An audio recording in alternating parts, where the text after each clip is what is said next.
Cumprimentos, irmãos, com a paz do Senhor Jesus, amém? Vamos, abram suas Bíblias no livro dos Juízes. Lá para o comecinho da Bíblia, sétimo livro.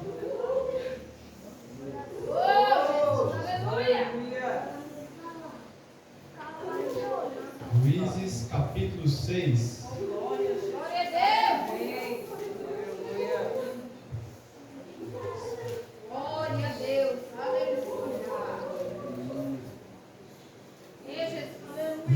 Juízes, capítulo 6, versículo 1.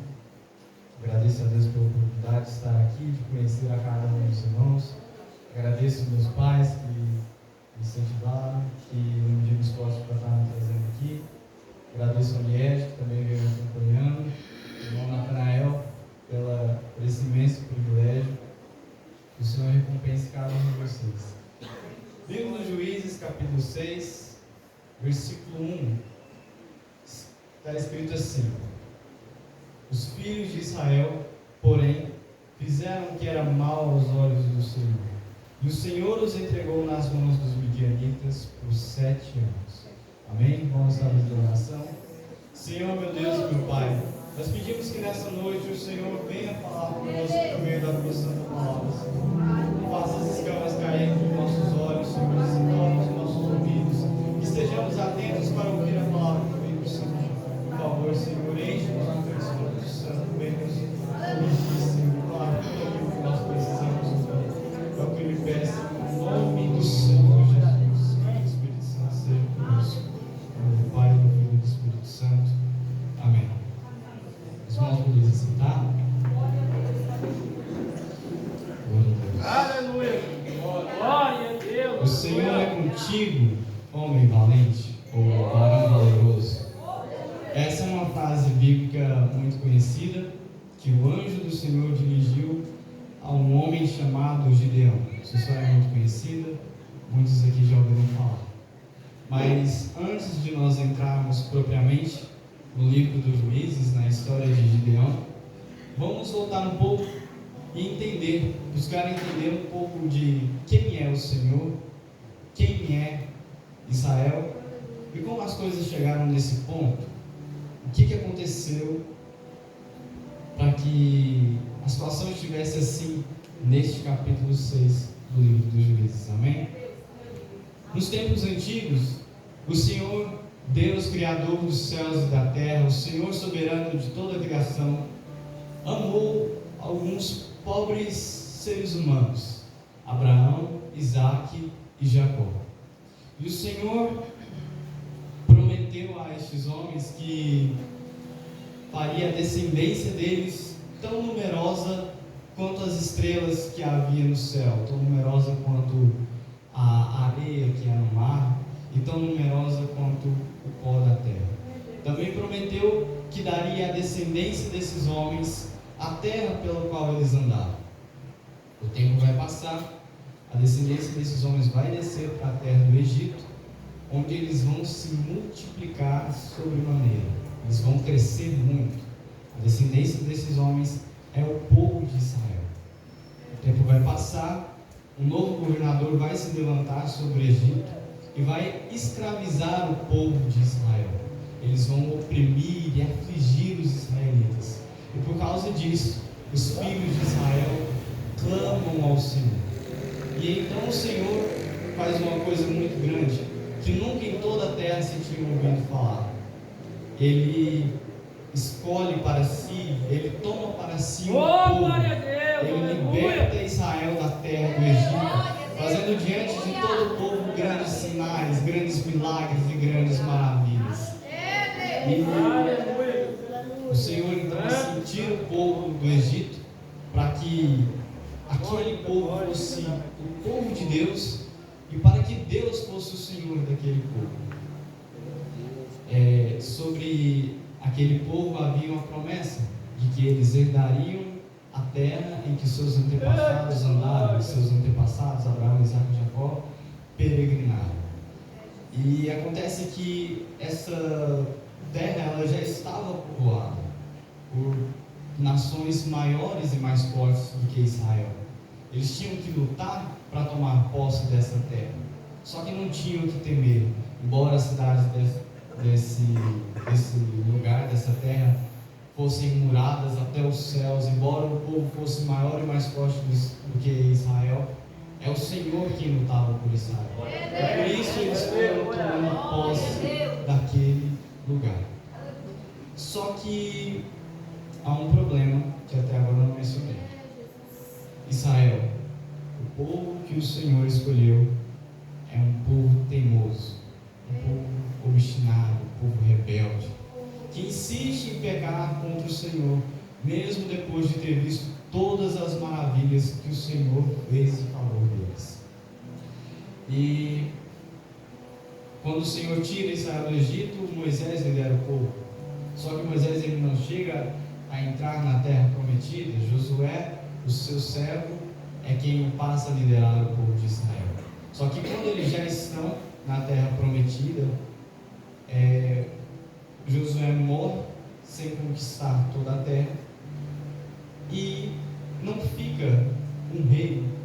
Não havia um rei sobre Israel naquele tempo. Cada um fazia o que queria. Se alguém aqui não leu o livro dos Juízes ainda, abram aí no capítulo 2. Glória a Deus, aleluia. Livro dos Juízes, capítulo 2. É uma leitura um pouco grande, mas isso aqui resume uma grande parte do livro dos Juízes. Essa é a história do livro. Juízes, capítulo 2, versículos 11 até o 18. Melhor, até o 19. Vamos ver?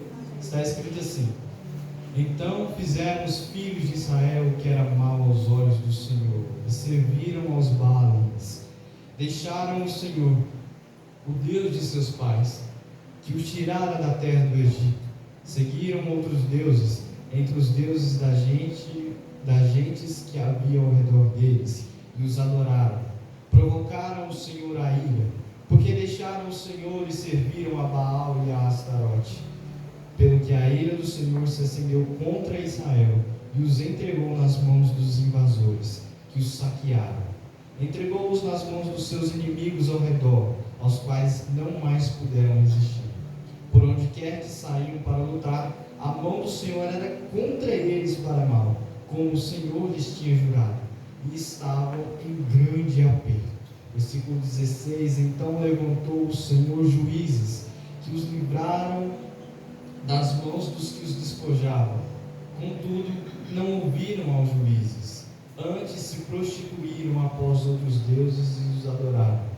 Depressa se desviaram do caminho pelo qual seus pais andaram em obediência aos mandamentos do Senhor, e não fizeram como eles.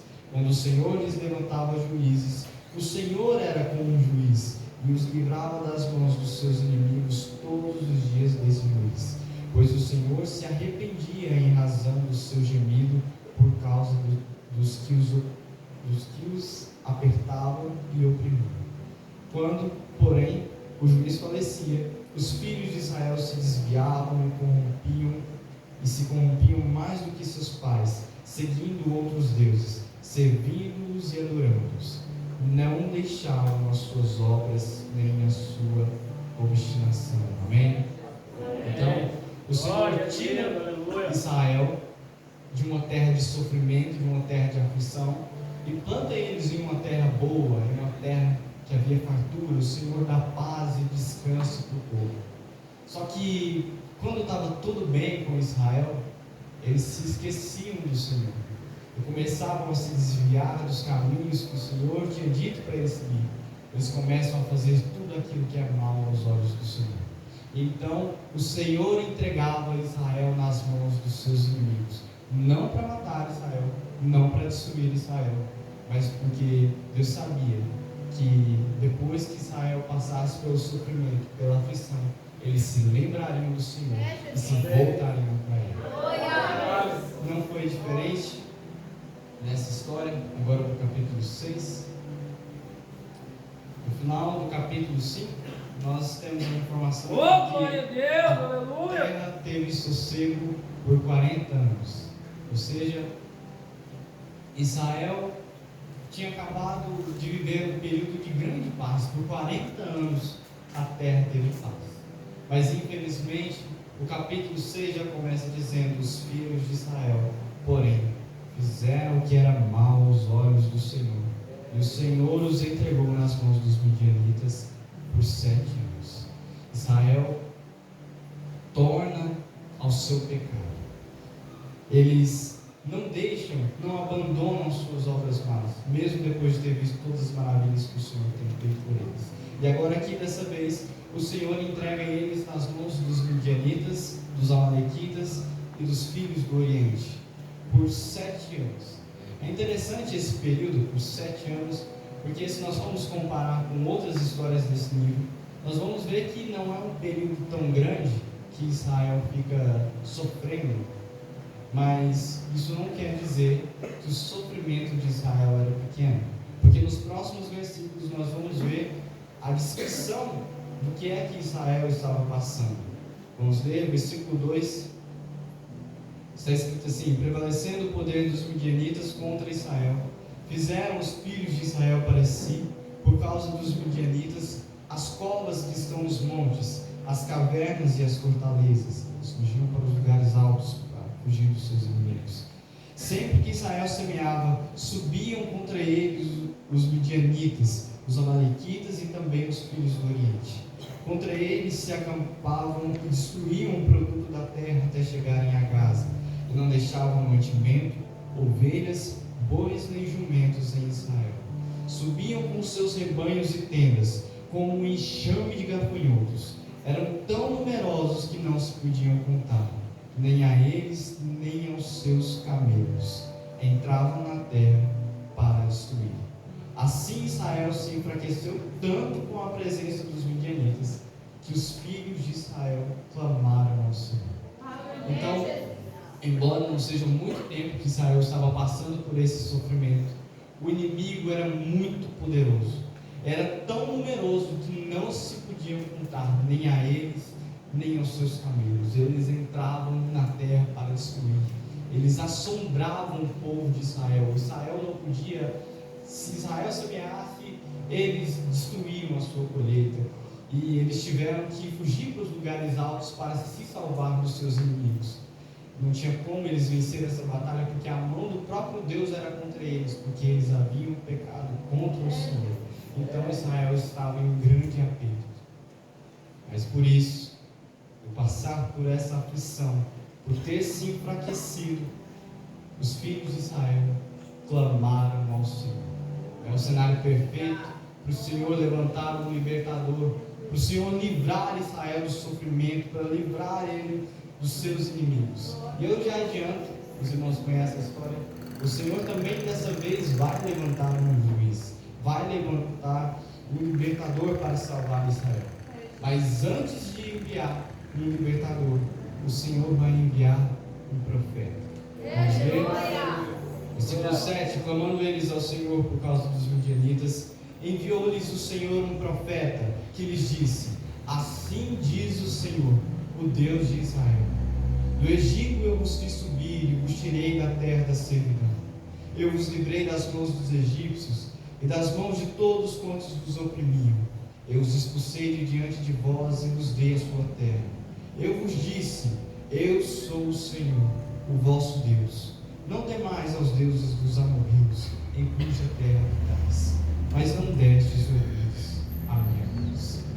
O Senhor envia um profeta para lembrar Israel do seguinte: lembrem-se de todos os benefícios que eu fiz por vocês.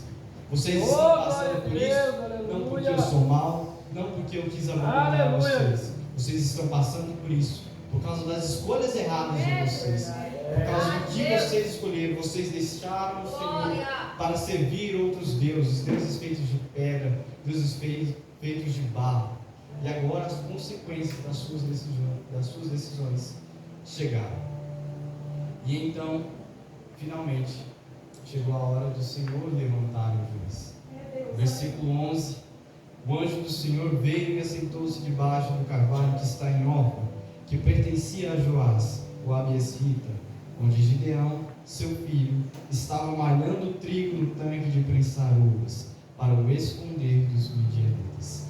Quando o anjo do Senhor apareceu a Gideão, lhe disse: o Senhor é contigo, homem valente.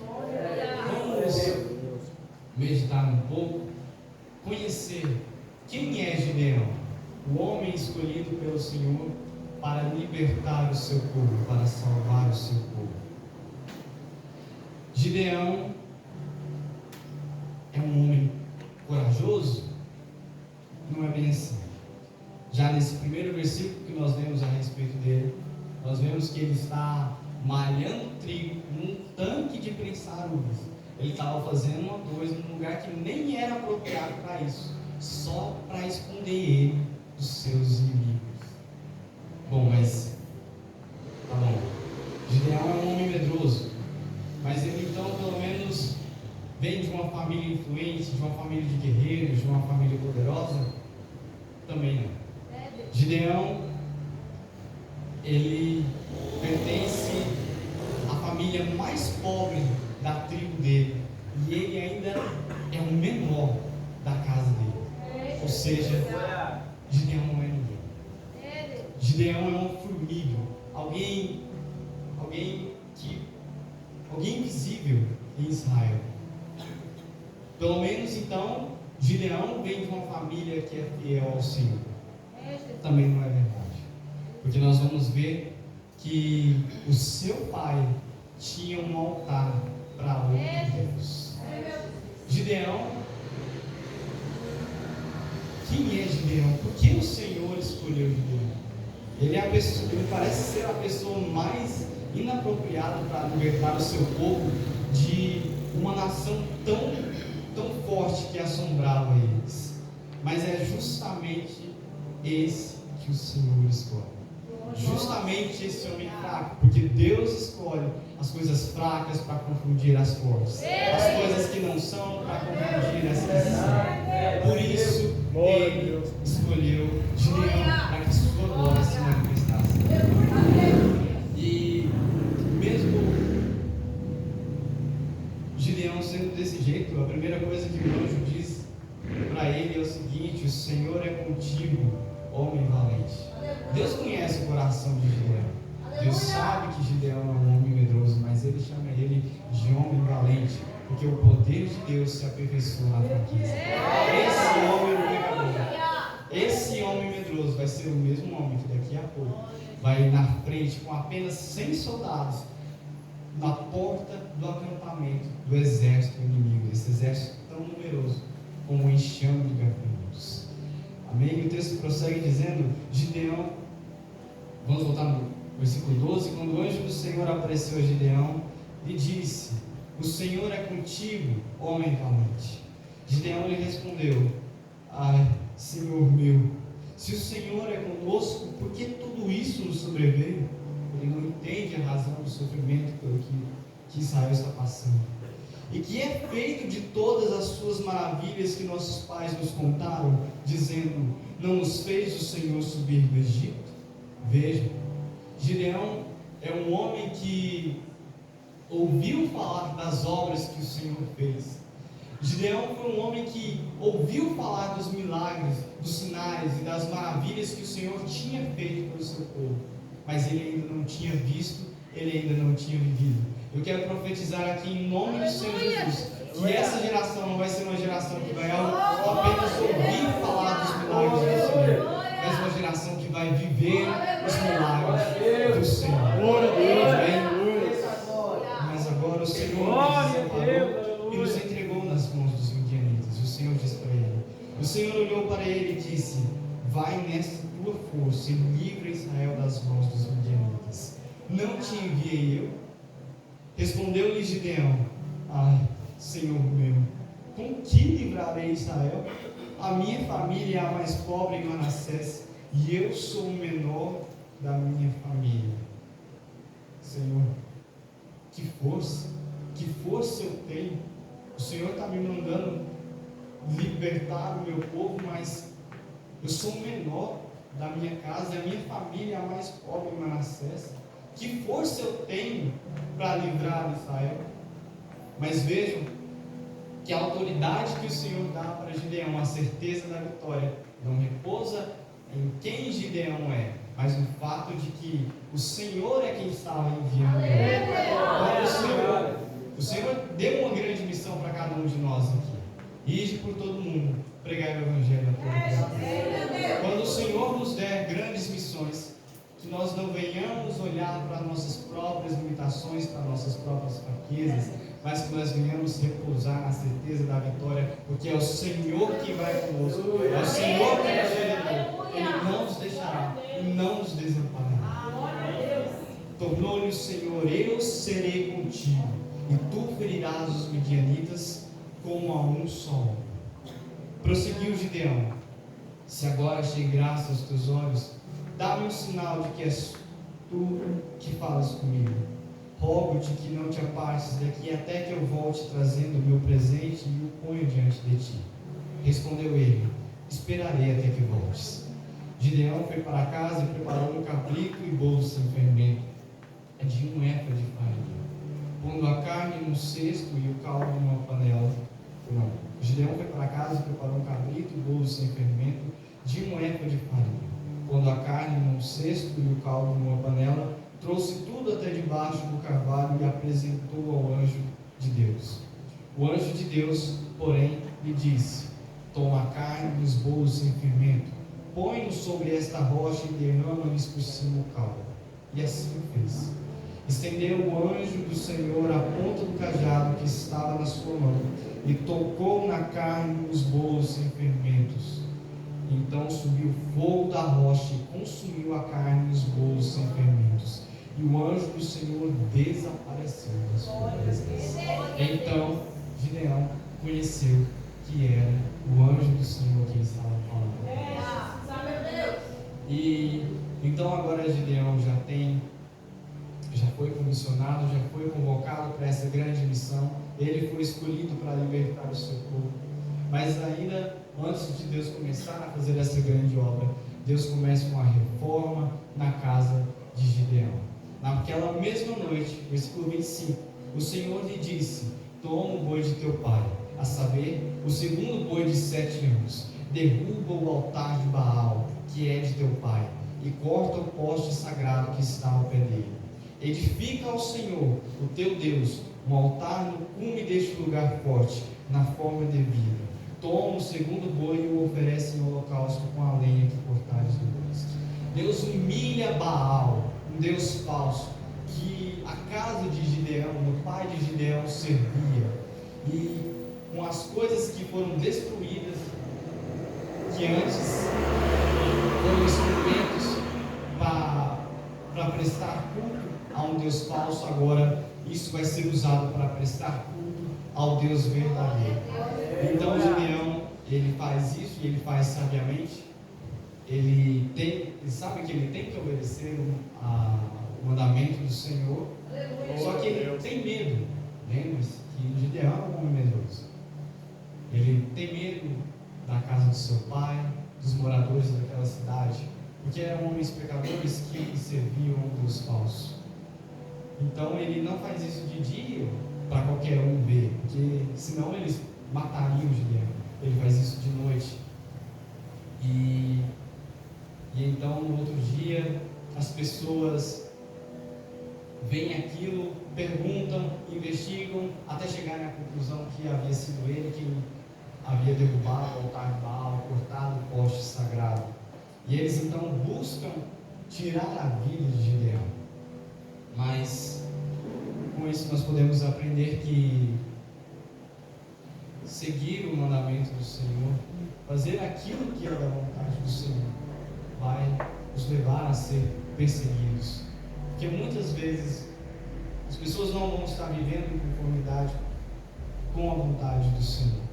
E nós, por tentarmos obedecer ao Senhor, seremos sim perseguidos, seremos odiados. O Senhor Jesus disse, sabe, se o mundo odiar a vós, primeiro ele odiou a mim. Se nós queremos fazer a vontade do Senhor, nós devemos saber que a perseguição vai ser uma coisa inevitável. Amém? E no versículo 34, do capítulo 6, aqui sim está o segredo, a chave para a vitória, para que o povo de Deus possa fazer grandes coisas. Versículo 34: então o Espírito do Senhor revestiu Gideão, que tocou a trombeta, e os abiezritas passaram a seguir. Amém? Amém. Sem o Espírito do Senhor, nenhum homem de Deus jamais fez coisa alguma. Por causa do Espírito Santo de Deus, foi que grandes homens fizeram grandes maravilhas, grandes homens de Deus. Por causa do Espírito Santo, um outro juiz chamado Eude libertou Israel das mãos dos seus inimigos. Por causa do Espírito Santo, Sansão tinha uma força sobre-humana. Por causa do Espírito Santo, os homens de Deus, a igreja perseverou, não acabou ao longo dos séculos, mas se manteve firme, fiel e pregando a verdade do Evangelho. Sem o Espírito Santo, não podemos fazer nada. E porque agora o Espírito Santo está com Gideão, ele toca a trombeta e os abiezritas passaram a seguir.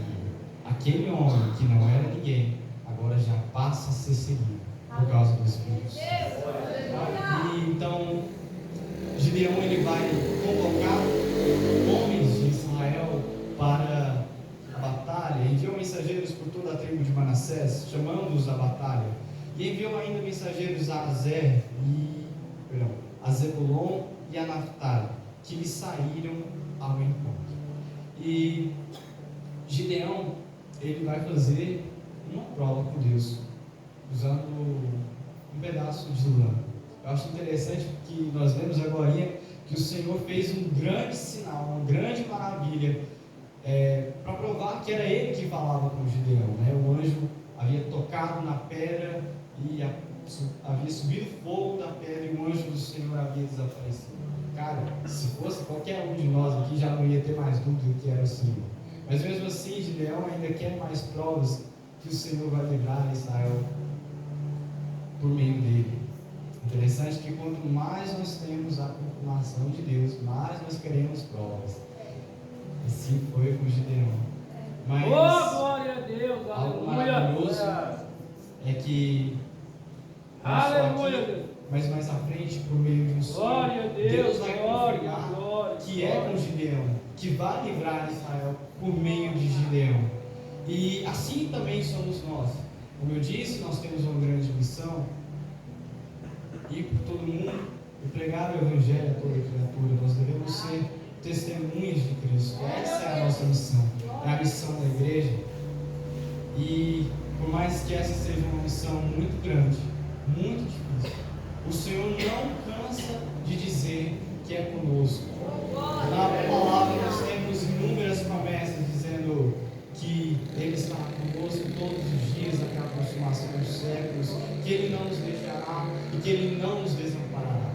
Na palavra de Deus nós sempre encontramos essa palavra de conforto, essa palavra de consolo, que nos encoraja para seguir em frente, para realizar a missão que Deus nos deu. E então, depois de convocado o exército, o Senhor diz o seguinte, versículo 2 do capítulo 7, disse o Senhor a Gideão: é demais o povo que está contigo para eu dar os midianitas em suas mãos. Israel poderia se gloriar contra mim, dizendo: o meu próprio poder me livrou. Apregou aos ouvidos do povo: quem for medroso e tímido, volte e retire-se da região montanhosa de Gileade. Então voltaram do povo 22.010 ficaram. Mais da metade foram embora só por essa simples declaração. Versículo 4: o Senhor ainda vai fazer mais uma prova com Israel, com aqueles homens, com o exército. O Senhor mandaria eles descerem as águas para beber as águas, e lá ele ia mostrar para Gideão quem ia com ele para a batalha e quem não iria. E com isso, meus irmãos, nós podemos aprender duas coisas. A primeira Já adianto que os que vão ser escolhidos para ir por Gideão são apenas 300 homens. 300 homens para lutar contra uma multidão tão numerosa que não se podiam contar. Nem a eles, nem os seus camelos. Os inimigos eram como um enxame de gafanhotos. Mas nas mãos de apenas 300 homens o Senhor ia dar. O que eu aprendo com isso? Duas coisas. Que o Senhor ele não precisa de muito para fazer muita coisa. E a segunda coisa é o seguinte: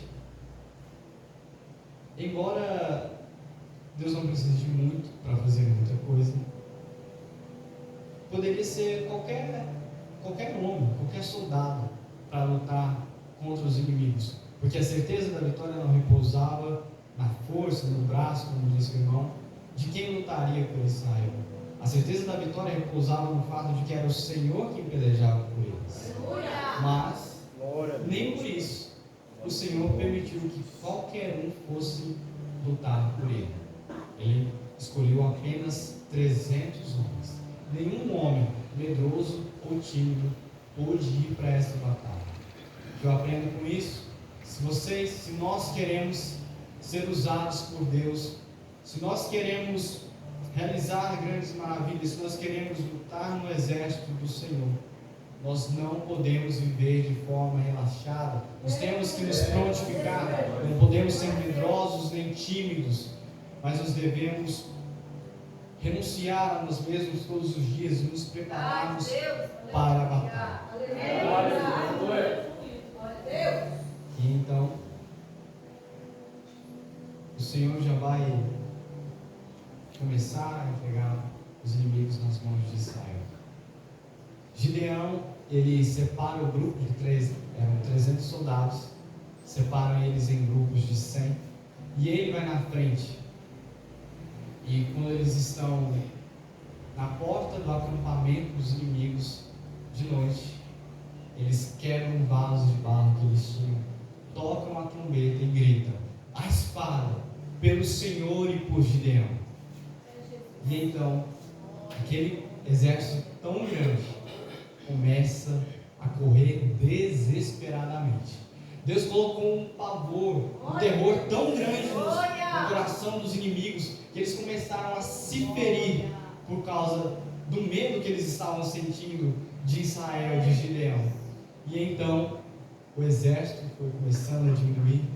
Gideão convocou outros soldados que o cercaram, e assim o Senhor entregou os inimigos nas mãos de Gideão, aquele homem que não era ninguém.